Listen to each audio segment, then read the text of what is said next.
Aujourd'hui, dans nos sociétés, tout concourt à une prise en compte des différences. C'est une formidable expérience que de rencontrer l'autre en sa différence. Pour autant, cette diversité, cette rencontre avec quelqu'un qui ne me ressemble pas, n'est pas quelque chose de forcément facile.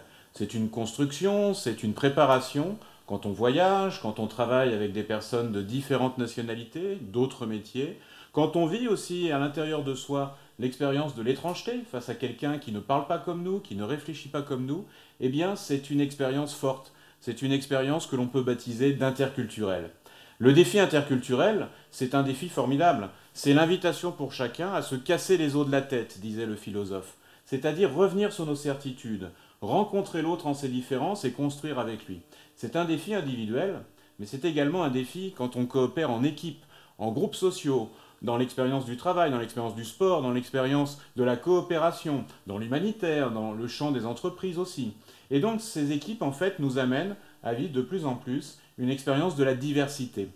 La diversité, c'est une rencontre où l'important n'est pas d'ouvrir les autres à la raison, mais de s'ouvrir à la raison des autres, comme le disait Claude Lévi-Strauss. Et cette expérience intérieure, qui est une expérience de la rencontre, elle nous amène à cette intelligence de l'autre. C'est une formidable invitation à découvrir, à se découvrir et à trouver les moyens en fait de coopérer avec des personnes, encore une fois, qui ne nous ressemblent pas. Et puis c'est une invitation aussi pour la société tout entière. L'individu, les équipes, la société, comment vais-je trouver en moi les ressorts, les ressources, pour pouvoir en fait prendre en compte cette intelligence de l'autre. Alors face à cette expérience, il y a trois manières de faire.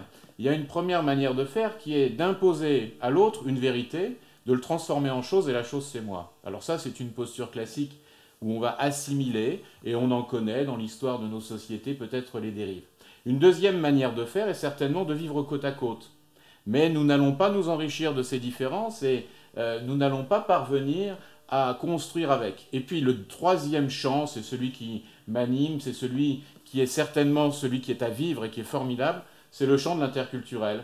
Comment vais-je trouver en fait les ressorts d'une reconnaissance derrière l'effet de fascination, de mimétisme ou de résistance? Comment vais-je entrer en intelligence de l'autre dans cette formidable rencontre?